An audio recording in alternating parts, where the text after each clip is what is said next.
अब आपने सुन लिया कि हमें भगवान का नाम लेना चाहिए, सोते जागते उठते बैठते जब मौका लगे तब सीताराम सीताराम सीताराम हम करें। यह एक मार्ग हो गया। और आपने कहीं सुन लिया तो भगवान का नाम कैसे जपें? तुलसीदास जी ने कहा, भाए कुभाए अनख आलसु, नाम जपत मंगल दिसि दसो। आपका मन लगे न लगे, आप भजन में लगे रहो।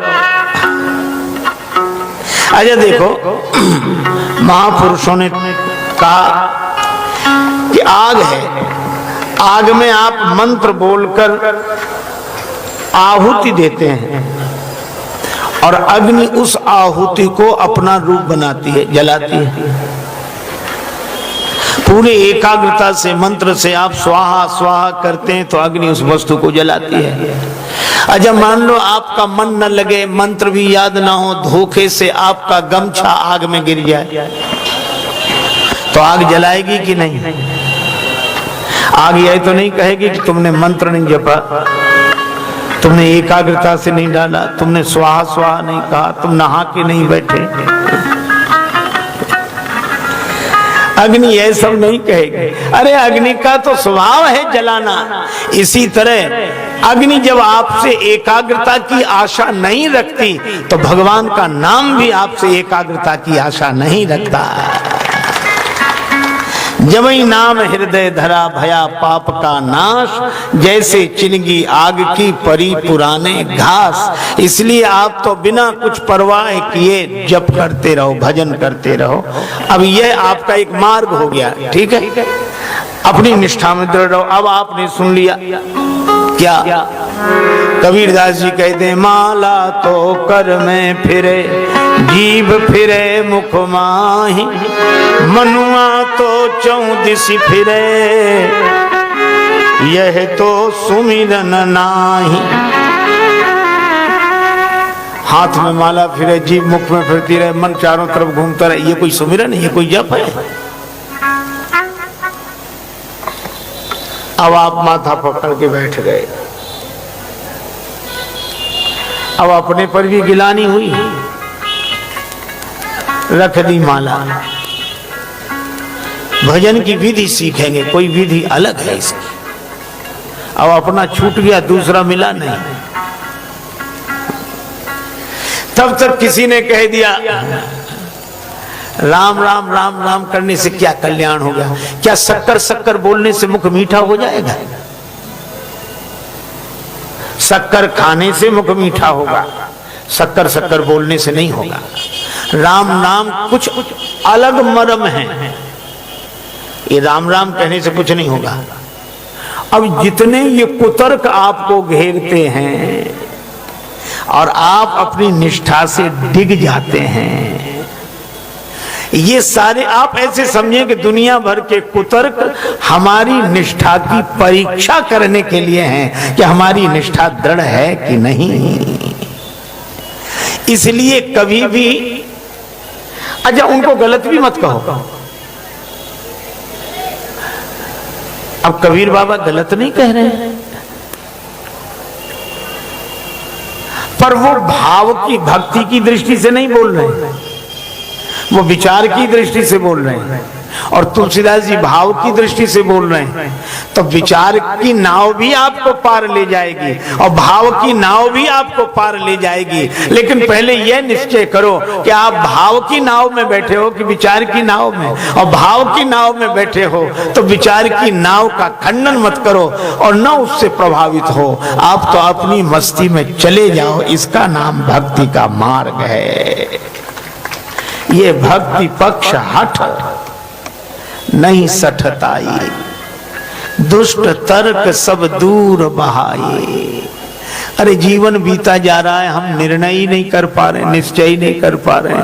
क्या निर्णय करना, क्या निश्चय करना? बस सोते जागते उठते बैठते भगवान हम आपकी शरण में हैं, आपका नाम ले रहे हैं, कुसंग का परहेज कर रहे हैं। बस बिगड़ी जन्म अनेक की अब ही सुधरे आज, होए राम को नाम जप तुलसी तज को समाज। राम जी की शरण में रहकर राम जी का नाम लेना और कुसंग का परित्याग करना, बस यह एक मार्ग हो गया। इसी मार्ग के आधार पर हमें चलना चाहिए, या इसी तरह के जो मार्ग हैं कोई एक मार्ग, भक्ति पक्ष हठ पर नहीं सठताई, दुष्ट तर्क सब दूर बहाई।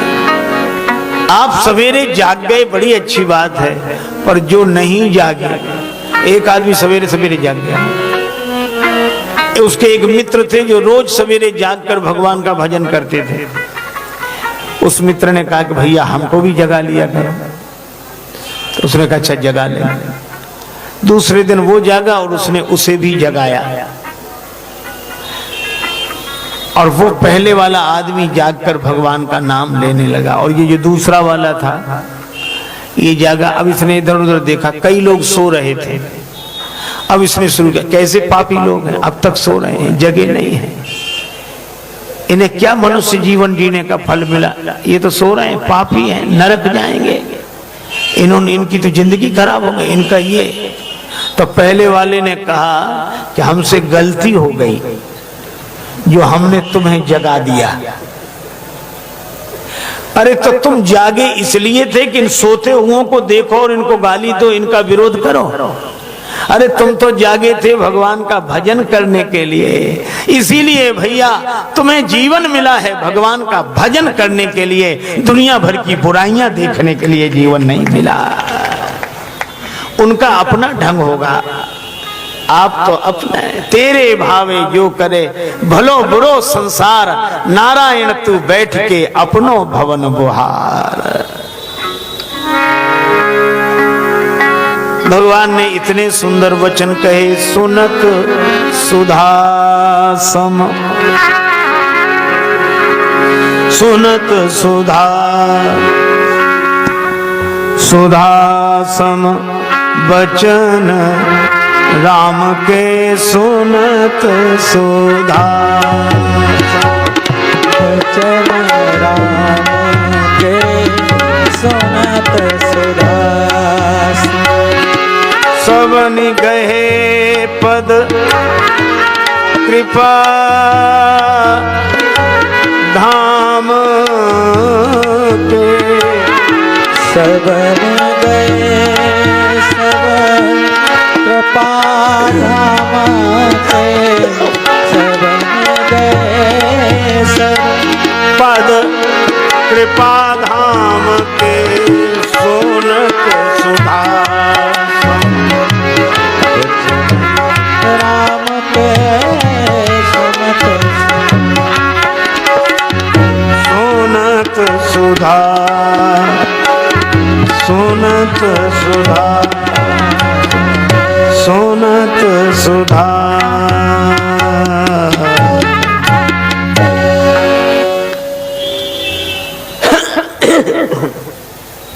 इस तरह भगवान अवधवासियों से सत्संग करते हैं।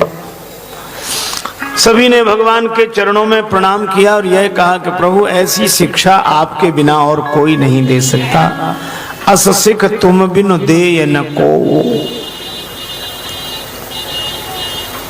आपकी बड़ी कृपा, बड़ी कृपा। ऐसे भगवान श्री राम स्वधर्म का पालन करते हैं और पूरी प्रजा से कराते हैं। भगवान राम का नित्य का नियम, वेद पुराण सुनहि मन लाई, ये बाल्यकाल में। और अब वेद पुराण वशिष्ठ बखानहि, सुनहि राम यद्यपि सब जानहि। सब जानते हैं, फिर भी वेद पुराण गुरुदेव वशिष्ठ वर्णन करते हैं, श्री राम जी सुनते हैं। एक बड़े उच्च कोटि के संत जा रहे थे, उनके साथ उनका शिष्य था। रास्ते में पीपल वृक्ष पड़ा, उन्होंने पीपल की परिक्रमा की, पीपल को प्रणाम किया, हाथ जोड़े, सिर झुकाया। शिष्य बोला, महाराज आप तो इतने उच्च कोटि के इतने बड़े महात्मा हो, आपको भी ये पीपल को परिक्रमा करना और प्रणाम करना जरूरी है क्या? महात्मा बोले, ये हम तुम्हारे लिए कर रहे हैं, हमारे लिए क्यों? कहा अगर हम नहीं करेंगे तो तुम तो करोगे ही नहीं। गतानुगति को लोग एक दूसरे की नकल करते हैं लोग। आप ये देखो, जैसे एक आदमी गया तो उन लोगों को ऐसे अभ्यास हो जाता है जल में तैरने का कि वे ऐसे पड़े रहते हैं जैसे कोई पलंग पर सो रहा हो। अब एक आदमी ने देखा कि इसमें तो कुछ करना ही नहीं पड़ता, बहुत आराम है। अब उसकी नकल करके कोई दूसरा भी आराम करने जाए तो पूरा ही आराम मिल जाएगा कि नहीं? वो कुछ नहीं करते दिखाई दे रहा है, ये बहुत दिन करने का फल है। तो ऐसी नकल नहीं करना चाहिए। पर एक आदमी गया और पानी में उसने सोचा ऐसे हम भी लेट गया तो डुबकी लगी, और डुबकी लगी तो बड़ी तेजी से निकल कर भागा। तैरना जो सिखा रहा था उसने कहा ऐसे नहीं, ऐसे ऐसे। उसने कहा हम पांव पानी में रख ही नहीं सकते, और भागा। तो तैराने वाले ने कहा फिर तैरना कैसे सीखोगे? तो कहने लगा कि जब हम तैरना सीख लेंगे तब तालाब में पांव रखेंगे, उसके पहले तो रख ही नहीं सकते। अब बोलो, तालाब में पांव ही नहीं रखेगा तो तैरना कैसे सीखेगा? तो कभी कभी ऐसे लोगों के लिए भी महापुरुषों को वैसा ही आचरण करना पड़ता है, ताकि वो हमारे आचरण से प्रेरणा लेकर वैसा ही करें। हम तिलक लगाएं तो वो भी तिलक लगाए, हम जप करें तो वो भी जप करे, हम आसन से बैठें तो वो भी बैठे। भगवान श्री राम ऐसा ही करते हैं। वेद पुराण वशिष्ठ बखानई, पर सुनहि राम यद्यपि सब जानई। सब जानने के बाद भी राम जी सुनते हैं, क्योंकि शास्त्र सुचिंतित पुनि पुनि देखिए। शास्त्र कितना भी चिंतनीय हो, चिंतन किया जा चुका हो, तो भी बार बार देखना चाहिए। यह भगवान श्री राम की दिव्य दिनचर्या। वेद पुराण वशिष्ठ बखानई, सुनहि राम यद्यपि सब जानहि।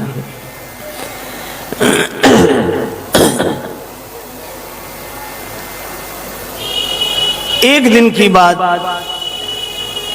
भगवान श्री राम अपने भवन में थे।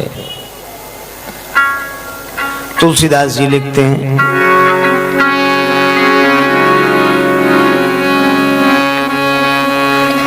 वशिष्ठ मुनि महाराज का आगमन हुआ। कहां? जहां राम सुख धाम सुहाए।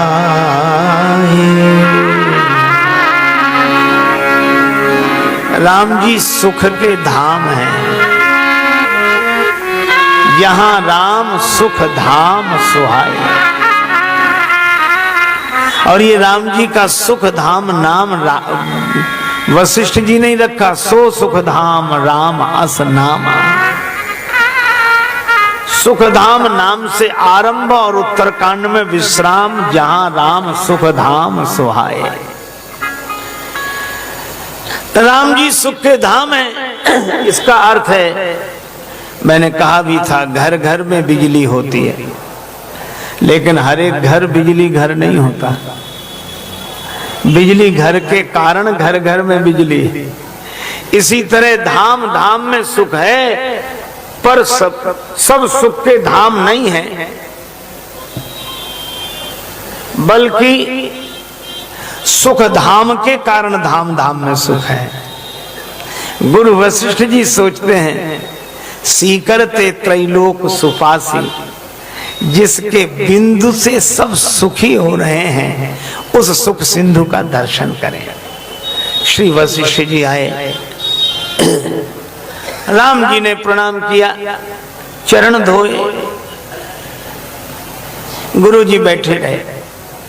राम जी ने चरणों में प्रणाम किया, तिलक किया, आरती उतारी, हाथ जोड़े, आशीर्वाद भी गुरु जी ने दिया। पर गुरु जी ने कहा कि राम, ये सब हो चुका? हाँ गुरुदेव, हो गया। अब अंदर कमरे में आओ। राम जी अंदर गए। गुरु जी ने कहा किवाड़ बंद करो।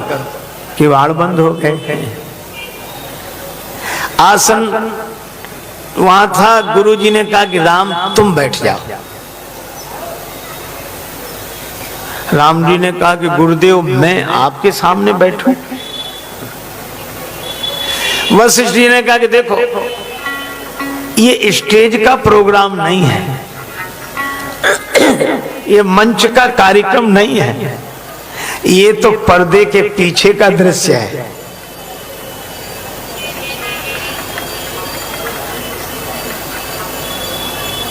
ये पुरोहिती का कर्म मैं स्वीकार नहीं कर रहा था, क्योंकि उपरोहित्य कर्म अति मंदा, वेद पुराण सुमृति कर निंदा। बड़ा घोर कर्म है ये पौरोहित्य कर्म। अच्छा क्यों है?